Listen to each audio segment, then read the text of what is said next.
What's going on, everyone? My name is Brosho. Welcome back to a brand new video. Let's talk about The Legend of Zelda, specifically Zelda 1 and its impact on future Zelda games like Breath of the Wild. Zelda 1 is a game that I haven't played in 9 years, and I'm finally revisiting it again because, as you all know, about a month and a half ago, the Zelda Game & Watch came out for Zelda's 35th anniversary, and I've finally got a chance to play it again. It's amazing since many series don't even make it anywhere near 35 years, and here we are looking forward to Breath of the Wild sequel next year. But The Legend of Zelda came out in 1986 and became one of Nintendo's best-selling games at the time, selling over 6.5 million copies, and I must say, one day I will get an NES, and I'll buy a gold copy of the original Legend of Zelda. I mean, I just gotta have it, I'm that big of a Zelda fan. But for all of you that haven't already, please like, comment, and subscribe for more content like this. I know I've been gone for a while, it's been like a month since... Actually, I don't think it's been a month. I uploaded a YouTube short not too long ago. I think that was like 2 weeks ago, but my last bigger video was about a month ago. So I'm sorry about that. But I know that we did hit 300 subscribers while I was gone,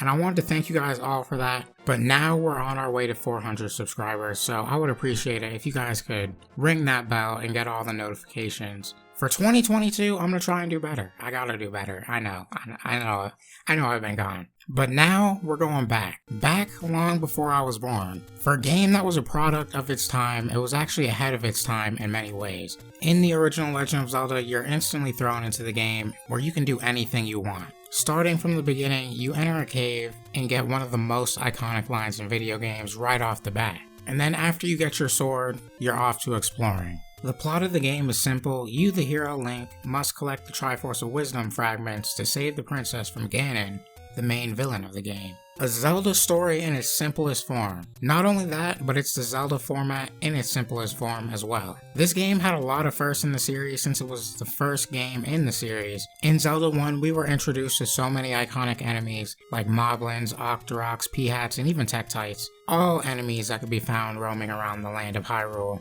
Also, Hyrule has many different environments and many different places to explore. I mean, there's a ton of item shops, there's a few fairy fountains and underground caves just everywhere, and there's no shortage of places to go and explore. Which leads me to dungeons. Dungeons in the original Legend of Zelda, oh man, they are really something. They really keep me on edge, but one thing that I love and hate at the same time is that with each dungeon, you can see each of them getting harder and more difficult before your eyes. They all get bigger and introduce newer and more powerful enemies. I mean, it's immediately noticeable when you first encounter enemies in the new dungeon. But this game really challenges you to keep up, and if you don't find certain upgrades like the blue ring or the white sword, you would be doomed. I mean, with how powerful some of these enemies were, even those upgrades didn't do much. Playing this game on the Game & Watch is brutal. There's no rewind feature and I always have to start over. Luckily, as of recently, I've been using a lot of potions, which has really been helping me out, especially after you find I'm not sure what they are, but I think they're instructions from, I forget where you get them,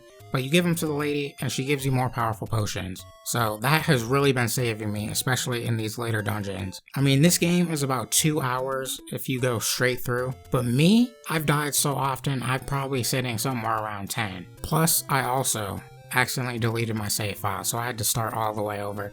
Luckily, I got through however many dungeons I got through at the time, and I got some more items on the way in no time, so that was great. Okay, let's see, I was talking about dungeons and puzzles. Puzzles in Zelda 1 are kinda different from puzzles in later Zelda games. Besides the occasional push of a random block and blowing up a wall to reveal a secret passageway, this game's puzzles are heavily based on the enemies, specifically finding out how to defeat them. Certain items work on certain enemies, and many times finding a secret passageway is linked to defeating a bunch of enemies. But usually after you defeat a bunch of powerful enemies, you're rewarded with the dungeon item. These items are integral to defeating more powerful enemies and reaching new areas in the game. But at the end of each dungeon, you're faced with the dungeon boss, which usually has some kind of mechanic using the items that you've gathered throughout the game. After you defeat the boss, you collect the heart container, and then you collect the Triforce of Wisdom fragment, and then it's back to adventuring. I have to say, if I was playing this game back in the 80s when we didn't have the internet as accessible as it is now, this game would be so difficult. I mean, in Zelda 1, there's so many hidden items, hidden rupees, and hidden just everything all over the place. Finding these items would be next to impossible without looking it up. Like, seriously, there is so many spots in this game where there's just a bush that you can burn or just a random wall that you can blow up and there's a secret shop or some secret items. It's just nuts how much there is. I'm surprised that they found everything. I mean, I'm sure someone has probably, I don't know. But finding these things would have been impossible with the limited items that you have to work with. But like I said, this game introduced us to a lot of firsts. Even though this game was a 2D game that came out in 1986, it was actually the first open world Zelda game in the series, which makes sense because it's Zelda 1. But like I mentioned before, this game was one of the major influences for Breath of the Wild. Eiji Aonuma, Shigeru Miyamoto, and many other developers of Breath of the Wild have mentioned that the original Legend of Zelda was Breath of the Wild's biggest influence. I mean, the game even has several of the same locations, like the Lost Woods and Spectacle Rock in Breath of the Wild. Similar to the original Legend of Zelda, you're just dropped into the world. The developers of Breath of the Wild took the idea of the original Legend of Zelda to the max with Breath of the Wild. And in fact, Breath of the Wild is so open that after you get off the Great Plateau, you can go anywhere that you want. I mean, you can even go straight to the final boss if you want to, but the major thing that they were trying to push is that's up to you. You can tackle any of the Divine Beasts in any order that you want. You can head straight to the final boss, even though that is not recommended. Yo, I bet if I tried to face Ganon straight off the bat, I probably wouldn't even make it in there without dying to a Guardian or something. Zelda 1 and Breath of the Wild, they don't hold your hand at all. It's up to you to decide what you want to do. But another thing Breath of the Wild took from Zelda 1 is it had more powerful variants of enemies, which is a feature that came about in Zelda 1 that's been used many other times throughout other Zelda games, like Skyward Sword or even A Link to the Past. But for a game that came out so long ago, the original Legend of Zelda has an even larger variety than even Breath of the Wild, which is something that, I mean, come on Nintendo, you need to fix this. I hope they fix this in Breath of the Wild too. I mean, I've been playing Zelda 1, and there are so many enemies. I've enjoyed it so much, even though I hate Witch Ropes, but the enemy variety is so great, and I can't wait. I just hope Breath of the Wild 2 has this many enemies, at least. I mean, so far it seems like they added a few more, but I want a lot of enemies. I really thought that was something that they would have done in Breath of the Wild, considering the world is so huge.